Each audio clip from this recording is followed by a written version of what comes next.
Welcome everyone! Today we're going to be discussing Scotland, the Storyteller's Photo Guide by Joanna Cruz.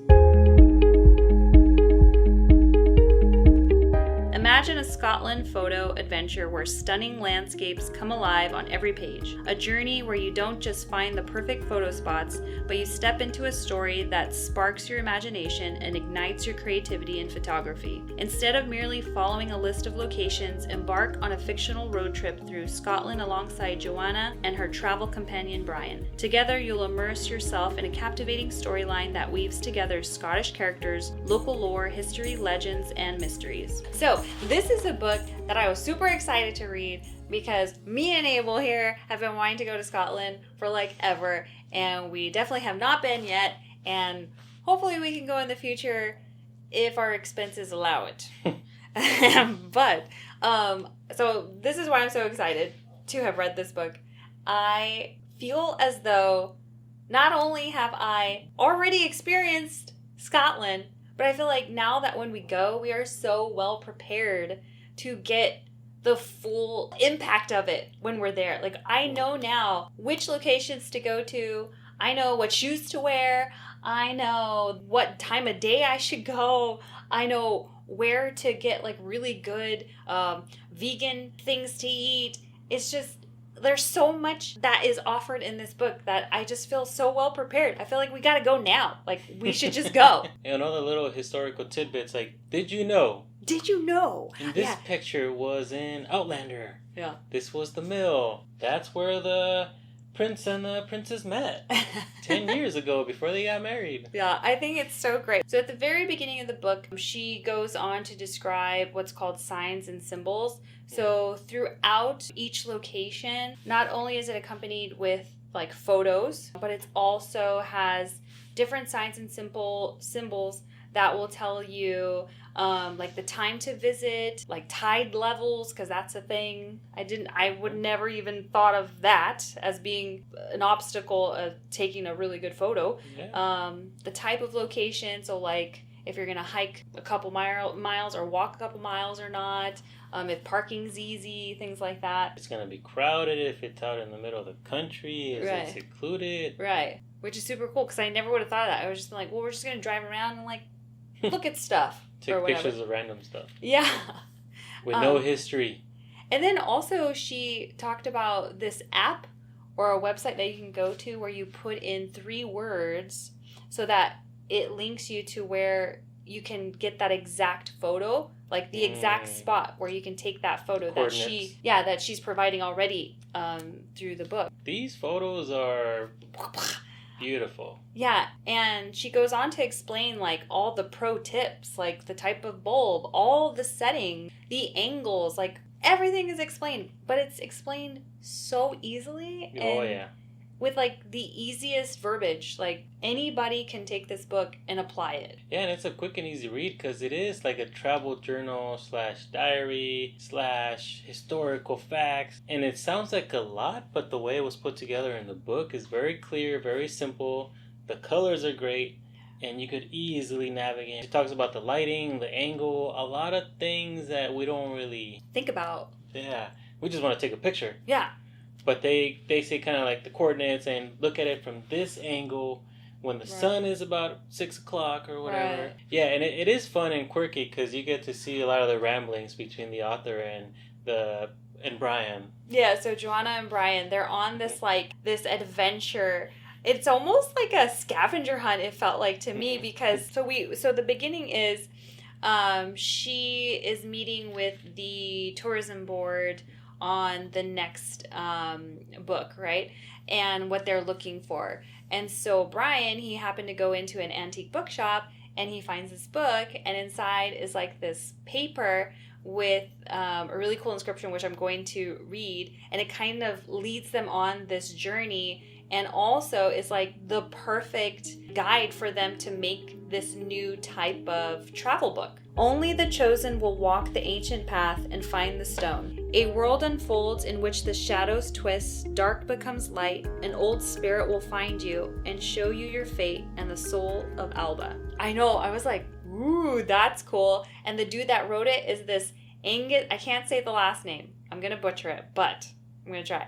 Angus McBray? Angus McBree? Hmm? Not sure, but it's a cool name.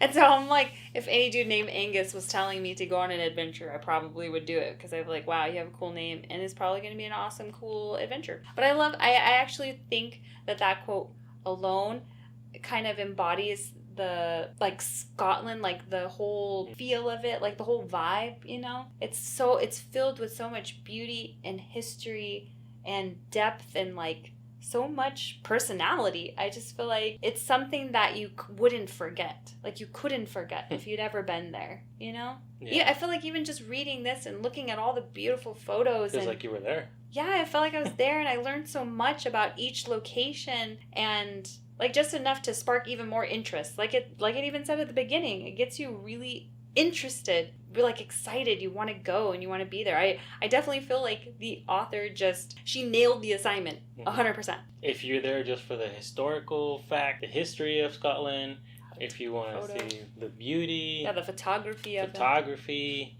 you feel like a photographer even if you're taking pictures just off your phone.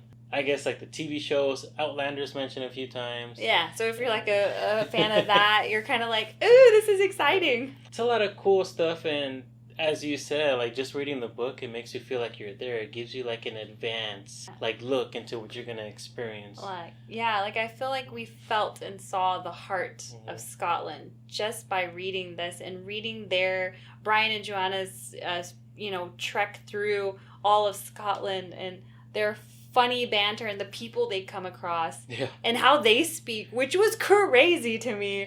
Oh, yeah, and in the book, it's also a glossary. Yeah. Thankfully. Yeah. Because a lot of the locals and stuff that they meet and interact with, you're like, what did that person just say? And not in, like, I'm making fun of you way, but it's like, seriously, like, what are you even saying? All right, so some that I already know, I'm going to say those just because I feel like, okay, let's start off with something I feel good about. Oh, lassies, right? Girls. Everybody knows that one. Got that one. Lassie. Yeah. I like this one. I don't know why. For lady, it's Letty. Lady? Yeah. I don't know. Hey, Letty. There's one for thirsty. Druthy? Yeah, I don't know.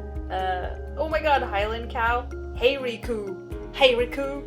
I don't know. I'm probably totally not saying these right. Or, nippy. Everyone says that one for cold. There's a little nippy in here. It's a little nippy. I didn't understand. I don't understand. I didn't understand. Oh, I said that really good. I didn't understand. Yeah, dude. That was so good. Yeah, and on each location or each page destination, they cover 6 key areas, right? So the location itself, and then the photo potential, which is... like the vibe you're going for. Mm-hmm. The difficulty of the picture, or even the trek. Like, are you going to have to climb a mountain? Are you going to be by the cliffs? And if it's for dangerous areas, they do give you advice. Like, cliffs crumble, or during high tide, you got to watch out you don't slip, or things like that. They got to make sure you do it safe also, which is cool, because I would have never thought of that. You don't want to send someone off for a beautiful picture just to break a leg or potentially die. But I feel like some photographers would be like, it was worth it. And then there's the best time to take the picture. Is it a nice picture in the dusk, in the sunset, during a bright daylight, or even when it's nice and, like, cloudy? Get that historical, like... misty, mysterious feel. And then, as mentioned, they're tips, professional tips. My favorite, the did you know? I know. Mm-hmm. I knew that. When I was reading, I was like, all the did you knows is going to be his favorite, because it is, like, a historical factor, too, about the actual location. Or even just fun facts. Yeah, or fun facts. Which I appreciated too, but I just knew that he would really be like, that's awesome. Like, I feel like he would just narrow in on that real quick. Also, because while you're there, now that you know, you get to talk to the locals, go to the bar, the pub, go to that specific spot, and you could learn more. And I love that guy, who we mentioned before, right? The whole Angus McBray, or whatever his name is, kind of set them on this journey, this path to discovering all these amazing places, and like you just said, like, led them to know Scotland. Thanks for hanging out with us, guys, and be sure to check out Scotland the Storyteller's Photo Guide by Joanna Cruz.